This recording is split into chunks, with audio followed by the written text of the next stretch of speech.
Me alegro de nuevo de saludarles porque en Diálogos PR Salud vamos a inaugurar un ámbito de las disciplinas médicas que no hemos tratado.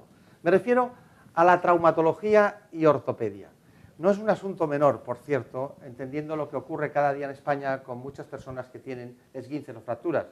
O también algunas alteraciones degenerativas que acaban también en la mesa del quirófano de traumatólogos y ortopedas. Pero bueno, hoy nos toca hablar con el director médico de la clínica ICTRA, Medicina Avanzada, que es el doctor Ángel Villamor. Doctor Villamor, me alegro de verle. ¿Qué tal? ¿Cómo estamos? Muy bien. Pues quería preguntarle un asunto. ¿Qué quiere decir ICTRA, punto Medicina Avanzada? ICTRA son las siglas de lo que el equipo de traumatología que trabaja en el centro decidió, y es definirnos como un instituto quirúrgico de traumatología y recuperación avanzada. Estamos volcados desde los inicios, desde hace 6 años, en intentar hacer una cirugía y una recuperación con rehabilitadores, con psicólogos, con médicos deportivos, lo más avanzada en cuanto a agilidad para el paciente y sobre todo conseguir los beneficios y los resultados idóneos. Bueno, tiene mucho interés para todos ustedes el hecho de que le llamen avanzada, pero nunca he visto un cartel que ponga retrasada en la asistencia médica. Siempre se supone que es la última porque ustedes están en la formación continuada en el proceso, o sea que es una reiteración. Es decir, que es una medicina avanzada, para mí hay o buena o mala medicina, ¿no? Eso es. Siempre decimos esto, ¿no? Que hemos tenido una idiosincrasia muy especial en cuanto a que lo que hemos hecho ha sido avanzar en el aspecto de la traumatología deportiva y aplicarla en nuestros pacientes de a pie. Yo creo que ahí está el avance, ¿no? Bien.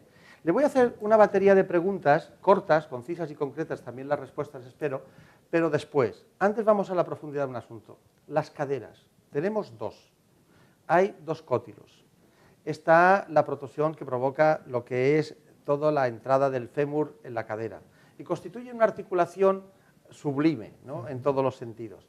Y de hecho, una de las causas más frecuentes de errores en el tratamiento de las fracturas de lo que es del fémur o de las fracturas incluso de la pierna, porque de una manera u otra se afecta todo, desde la columna hasta el dedo índice del pie. Es curioso, pero la cadera tiene una incidencia sobre todo, sobre el conjunto. ¿Cuál es el error más frecuente que comete un traumatólogo en las fracturas de cadera? Vaya, qué preguntas me haces, ¿eh? Incurrir en nuestros errores. Es cierto, como bien dices, ¿eh? Es el centro de rotación de toda la extremidad superior, la unión de de toda la extremidad inferior, es la unión de la extremidad inferior con la columna, con el resto del tronco, y efectivamente es una articulación muy específica, muy precisa y que soporta toda la carga del organismo. De manera que, efectivamente, si no ponemos máximo cuidado en orientarla correctamente cuando hay fracturas, que como bien has dicho, al ser un punto de estrés importante, sufre muchas fracturas. Si la orientación no es perfecta, el resultado inicial puede ser más o menos satisfactorio para el paciente, pero a largo plazo va generando un desgaste progresivo que acaba, pues eso, en una artrosis prematura muchas veces, pues en deportistas, en gente joven que ha podido tener un accidente de tráfico y que por esta pequeña desviación residual acabe perdiéndose la articulación. Bueno, yo no soy traumatólogo y ortopeda, como es público y notorio, pero la respuesta que yo habría dado desde la comunicación es: el error más frecuente que se comete es no tener en cuenta las tracciones musculares en el tratamiento de las fracturas. Sí, sí. Es decir, tenemos una fractura, el hueso se rompe por un determinado sitio y hay unos músculos que tiran de él y desplazan la fractura. Entonces, si no se tiene en cuenta esa tracción que hace el músculo a la hora de alinearlo, se cometen muchos errores. Efectivamente, es el aspecto que decíamos antes de la traumatología deportiva. Es cierto que la traumatología clásica miraba el esqueleto, el hueso, como bien estás diciendo, y con eso se solucionaba el problema. Pero no se tenía en cuenta el perjuicio que puede haber posterior si no has vigilado que el ataque muscular o el efecto o el esfuerzo muscular después no se ejerza correctamente sobre la articulación. Bueno, la articulación de la cadera que usted ha traído, nos la puede poner aquí delante para poder trabajar sobre un asunto que quiero que conozcan nuestros espectadores. Vamos a ver, en primer lugar, ¿cuándo hay que poner una prótesis de cadera? ¿Cuándo? ¿En qué momento? Porque yo no soy partidario de que nadie se ponga una prótesis de cadera. Me gustaría que no existieran, pero existen y son buenas y necesarias. ¿Pero cuándo hay que ponerla? ¿Cuándo es el límite? La prótesis de cadera, efectivamente, es una cirugía que lo que pretende es dar, se dice clásicamente, quitar el dolor al paciente. Nosotros decimos dar calidad, quitar la falta de calidad de vida. Es cierto que el paciente se sienta delante de ti y te dice: vengo con un dolor en la cadera, me han dicho que tengo una artrosis, que se ha desgastado la articulación y que me debería operar, pero que, bueno, pues ¿cuándo lo hago? Que si es muy dolorosa me opere, que si no me duele mucho, pero ¿cómo sé yo cuándo es mucho o cuándo es poco? La conclusión es esta: si realmente el dolor está limitando en tu calidad de vida, está limitando tu vida en calidad, es cuando tenemos que poner la prótesis. Actualmente es una cirugía que ha evolucionado tan bien que no tenemos que tener esos temores a que sean piezas que se desgastan prematuramente. Y la frase aquella clásica de espérese lo más posible a ponérsela, como explicaremos más adelante, eso está obsoleta. Ya no tenemos que hacer esperar a un paciente, como decimos, con una calidad de vida empobrecida para poder acceder o decidirse a operarse. Está muy bien. Bueno, de todas maneras, el punto exacto, la frontera es el dolor, para decirnos. Sí. Cuando el dolor es insoportable, con tratamiento médico no se soluciona, vamos a la cirugía. Bien, prótesis cementadas, no cementadas, es un concepto antiguo ya, ¿no? Sí, sí, casi está, bueno, en desuso, ¿no? Las primeras prótesis que se diseñaron, pues bueno, no eran tan precisas como las actuales, necesitaban de un pegamento, un cemento para quedarse adheridas al hueso cuando las aplicábamos, ¿no? Existen, como decías anteriormente, las dos piezas de la prótesis, que es el vástago que sustituye al cuello y cabeza de fémur. Diríamos que el metaquilato es el hueso y la prótesis es lo que usted ha puesto ahí dentro para que se distinga. Eso es, en el modelo el metaquilato es el hueso para que se vea de alguna manera, de modo transparente, cuál es la prótesis que va y hasta dónde. Dan ganas de decirle, póngame dos, ¿no? Porque claro, porque son tan maravillosas, ¿no? Que dan ganas de tenerla para siempre, pero permítame que le diga, ¿qué inconveniente tiene cuando se pone una prótesis de este tipo, con el cótilo, con tal? ¿Cuál es el inconveniente? ¿El peso? No. ¿Es para toda la vida? No, el problema está en esto. Son piezas que van a sufrir, como decíamos anteriormente, una fricción, un trabajo mecánico importante por el movimiento que hacemos con ella cuando caminamos o hacemos deporte y por el peso que soportan. De manera que, como toda pieza mecánica, tiene su desgaste. Y eso es en lo que se ha evolucionado también mucho, porque hemos conseguido pues, enfrentar pues, materiales que mecánicamente tienen un deslizamiento muy importante y eso hace que se desgasten menos y por lo tanto tengan más vida media. No es como antiguamente algunas prótesis que a cada 6 años tenías que cambiarlas porque se habían desgastado por la fricción de la cabeza sobre el cotilo. Actualmente es más duradero, aparte de, como decíamos que hablaremos de ello, ¿no? De que disponen de piezas recambiables sin tener necesidad de arrancarlas. Claro. En muchas ocasiones, cuando se habla de prótesis, estamos hablando de una tecnología muy específica, con un I+D muy importante, pero todos los traumatólogos y ortopedas tienen sus inclinaciones por escuelas, por protocolos, por donde han aprendido. ¿Cuál es, diríamos, la suya? Es decir, ¿o tiene la versatilidad de dedicarse a implantar cualquier tipo de prótesis? Porque, ¿cómo se llaman las prótesis? Usted sabe que en el ámbito de la ortodoncia pues tenemos la escuela sueca, la escuela alemana, la escuela americana. En el ámbito de las prótesis incluso ha habido traumatólogos importantes en España que han tenido su propia prótesis. Sí. ¿Cuál es su caso? ¿Cómo hace usted? Pues efectivamente, por los años que llevo de experiencia, he vivido estas fases, como bien nos haces mencionar, de distintas escuelas. Gracias a la evolución en la tecnología de la comunicación por Internet, todo es mucho más rápido, mucho más ágil. El estar al día en cuanto a los avances que hay en una escuela o en otra, nos ha permitido lo que en ICTRA hemos defendido siempre, ¿no? El ir cogiendo y aprovechando los beneficios o las mejoras de cada escuela. Casi yo diría que realmente ya no existe tanta diferencia entre las distintas escuelas por lo que explicaba hace un momentito, y menos aún en nuestro caso, en el que estamos constantemente viajando para conocer en qué se ha avanzado en cada centro y aplicar en nuestros pacientes pues, las ventajas que vemos de cada uno, ¿no? Yo diría que actualmente, como estoy haciendo hincapié, se trata de conseguir una prótesis que mecánicamente esté bien diseñada, que los materiales sean de última generación y después la técnica, la rehabilitación que se haga, eso sí que has de ir pinchando y viendo porque, pues, como sabes, pues es un arte, es una artesanía, podríamos decir, la traumatología, y de cada maestro puedes aprovechar algo. Bueno, vamos a dejar este mundo principal, ¿no?, que a usted le encanta y que es lo que diríamos la cirugía más importante, mayor dentro del ámbito de la traumatología y la ortopedia, y vamos a ir con temas que no son menores. Yo le digo ese corolario de preguntas y usted me responde con brevedad. Por ejemplo, codo de tenista. El codo de tenista es una lesión muy frecuente que ocurre por el esfuerzo, principalmente del revés. Al dar el revés del tenis, utilizamos una serie de músculos que son los epicondíleos, se llaman, que se insertan en el codo, y lo que ocurre es que hay como pequeñas desinserciones del tendón. Esto genera un dolor no solo en el tenista, sino que aunque haya quedado definido o nombrado como codo de tenista, ocurre en muchas otras labores y es laborioso su tratamiento porque, como decimos, se trata de una desinserción en el contacto entre dos tejidos distintos, el tendón y el hueso. Hacemos tratamientos conservadores siempre, en la medida de lo posible, con reposo, con hielo, incluso recurrimos a las infiltraciones locales con antiinflamatorio y en última instancia lo que hasta ahora hemos hecho es pasar a la cirugía, una cirugía muy sencilla con anestesia local en la que desinsertamos un poquito y refrescamos la zona, pero entre las infiltraciones que llamamos de antiinflamatorios que se usaban clásicamente y la cirugía, se ha introducido en estos 2 últimos años el poder pinchar los factores de crecimiento que extraemos de la sangre del paciente, que serían, siempre decimos, como las células madre, pero que en vez de extraerlas del hueso del paciente, de la médula ósea, las sacamos de la sangre. Habla usted tanto como los catedráticos, ¿eh? Hemos dicho que brevedad. Si no, no da tiempo a meter todas las preguntas que son tan interesantes. Si quiere, puede apartar la prótesis para que tengan una imagen nítida de su presencia en nuestros estudios aquí en PR Salud, nuestros espectadores. Seguimos con más preguntas. Por ejemplo, espolón calcáneo.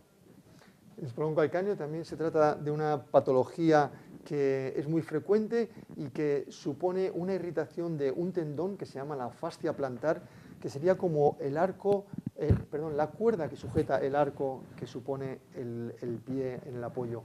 Ahí hay pequeñas desinserciones de ese ligamento que provoca estos dolores en el talón, en la zona de apoyo del talón. Clásicamente se ha aconsejado poner taloneras de silicona que no llegan a ser muy efectivas y lo que realmente es importante es que mecánicamente se diseñe una plantilla correcta, que la haga un buen especialista, que descargue la tensión que sufre ese tendón y es el primer tratamiento idóneo antes de recurrir a más agresivos como las infiltraciones o la cirugía. Y ahora verán, síndrome del túnel carpiano. El síndrome del túnel carpiano es una patología que consiste en que el nervio mediano, que es uno de los nervios que llegan a la mano y reciben sensibilidad de parte de ella, pasa por un túnel muy estrecho a nivel de la muñeca y no sabemos por qué en muchos de los casos ocurre esto, pero empieza a sufrir una compresión a la altura de la muñeca y eso genera falta de sensibilidad, dolor e incluso parálisis parciales de la mano. Más frecuente en mujeres. Mucho más frecuente en mujeres. Más frecuente en personas que trabajan en correas de continuidad, de movimientos repetitivos y reiterativos, ¿no? Así es, el esfuerzo mecánico del trabajador repetitivo o las mujeres que, bueno, en ciertas edades en las que se altera el metabolismo y retienen líquidos, generalmente lo manifiestan en la cama, que es cuando más retienen líquidos, de madrugada la mano amanece, pues eso, como por compresión. Adormecida por compresión del nervio. También aquí tenemos cirugías mínimamente invasivas en las que ya no hay que abrir la palma entera, sino que con pequeñas incisiones podemos entrar con cámara, incluso casi sin dejar cicatriz y abrir ese túnel para aliviarlo. Bien, hay un asunto que me llama mucho la atención, que es en el hombro, el síndrome del supraespinoso.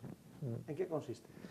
El supraespinoso es un tendón que tenemos en el hombro y que se encarga de centrar la cabeza del húmero en el centro de rotación para que después el deltoides pueda actuar correctamente. Es un tendón que discurre por un espacio muy estrecho entre la cabeza del húmero y un techo que le hace la escápula, y al ir por ese espacio tan comprometido para su volumen, basta que hagamos una pequeña irritación con gestos banales muchas veces, no hace falta ni siquiera ser como aprendimos en Estados Unidos de los lanzadores de béisbol, lanzador habitual, sino que en gestos mínimos puedes irritar ese tendón y al ir por ese espacio tan estrecho y ocupar con la inflamación más espacio de lo que dispone, empezar un rozamiento que es muy fácil que se cronifique y genere un dolor muchas veces invalidante, muy difícil de subsanar. ¿Por qué tienen los deportistas problemas con la sínfisis púbica? La sínfisis púbica es la unión de los dos huesos que forman la pelvis y es un punto también de estrés muy importante en deportistas, como bien estás diciendo, porque es justo donde coinciden los músculos aductores de las piernas, de los muslos, y los abdominales también caen ahí, como en una forma, podríamos decir, en una disposición de aspa. Ahí hay unas tensiones muy importantes, por ejemplo, la osteopatía de pubis, como dices, aparece principalmente en futbolistas que sufren mucha tracción en los regates, en el sprint violento. El aductor tira mucho y genera un micro rozamiento entre los dos huesos que acaba generando, pues sería casi una artrosis prematura ahí, pero es porque efectivamente es un punto de tensión muy importante en deportistas. ¿Qué le gusta más, estar en quirófano o ser director médico de la clínica ICTRA? Es todo un disfrute, ¿no? Siempre donde haya un equipo bien coordinado, lo disfruto igual en consultas, tratando correctamente a nuestros pacientes, discutiendo los casos, poniéndonos al día en el equipo de ICTRA, como en las cirugías en las que de igual manera colaboramos siempre muy estrechamente todo el equipo. Dígame, dentro de las distintas cuestiones que ocurren, un día leí que había hasta más de 350 operaciones de los juanetes, conocidos como alus valgus. ¿Usted de las 300 cuál emplea? Lo mismo que te he explicado anteriormente, hay muchas técnicas y de ellas hemos ido cogiendo pues las lo mejor de algunas. De manera que tampoco me atrevería a decir que tenemos una técnica propia, porque ya incurriría en lo de las escuelas, que estaba diciendo que está un poco en desuso gracias a la comunicación e intercomunicación que tenemos entre los distintos especialistas y también entre los distintos países actualmente. Nosotros estamos utilizando técnicas todavía en las que abrimos con anestesia local, pero abrimos un poquito para ser precisos. Lo que no hemos puesto en práctica, hemos intentado y no nos ha agradado mucho, son las técnicas en las que no llegas a saber lo que estás haciendo, pero bueno, sí que se va haciendo un poquito de cada. Es muy interesante, yo me estaría aquí todo el tiempo del mundo porque hay muchas cuestiones que debatir, pero ¿cuál es la lesión más frecuente que se está produciendo en este momento en España y en el mundo en el ámbito de la traumatología y ortopedia? Me refiero sencilla. ¿Cuál es la lesión más frecuente? La lesión más frecuente que estamos viendo es, por supuesto, la artrosis, como decíamos anteriormente, de cadera. La artrosis de cadera la estamos viendo ya incluso en gente joven, seguramente por el hábito deportivo que no se hacían anteriormente y que nos ha ido haciendo defendernos, diseñar prótesis para gente joven, las prótesis de recubrimiento, por ejemplo, están salvando caderas que antiguamente dejábamos evolucionar con los dolores que iban limitando al paciente, y la artroscopia de cadera, que es la cirugía que actualmente nos está moviendo más por todo el mundo para ponernos al día, está frenando también estos procesos. Pero efectivamente es seguramente la articulación que más trabaja. ¿Y en el ámbito de la traumatología de urgencia es posible que sea el esguince la lesión más frecuente? Sí, el esguince de tobillo es muy frecuente. El esguince de tobillo, esguince es una distensión de un ligamento es una cinta que sujeta un hueso con respecto al otro para que la articulación funcione sincrónicamente, y cuando tienes una torsión y lo desgarras es cuando provocas el esguince de tobillo. Muy frecuente, tanto en deporte como en la vida normal. Sí. ¿En qué está usted ahora en el ámbito de la investigación y desarrollo? Empezamos hace unos años con las células madre.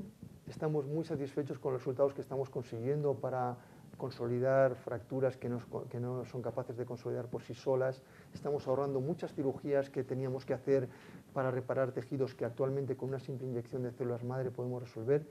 Y como decíamos anteriormente, la artrosis de la cadera de gente joven, que hemos empezado en este siglo XXI a descubrir por qué aparecía, que era el origen del 70% de las prótesis que poníamos en pacientes por debajo de los 50 años, de manera que gracias a el resolverlos a tiempo con artroscopia, estamos evitando que ese 70% de pacientes acabe pues, en una cirugía en la que lo que tienes que hacer es sustituir una articulación por una artificial.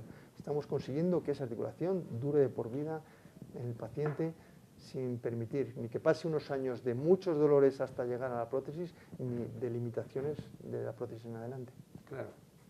Bueno, pues hemos querido ir de lo más interesante de la cadera al corolario de cuestiones que ha desbrozado perfectamente uno de los grandes especialistas jóvenes españoles que hace investigación y desarrollo, hijo de médico, de neumólogo, uno de los grandes de la neumología española, el traumatólogo y ortopeda, director médico de la clínica ICTRA, el doctor Villamor. Muchísimas gracias, mucha suerte y hasta pronto. Muchas gracias a vosotros.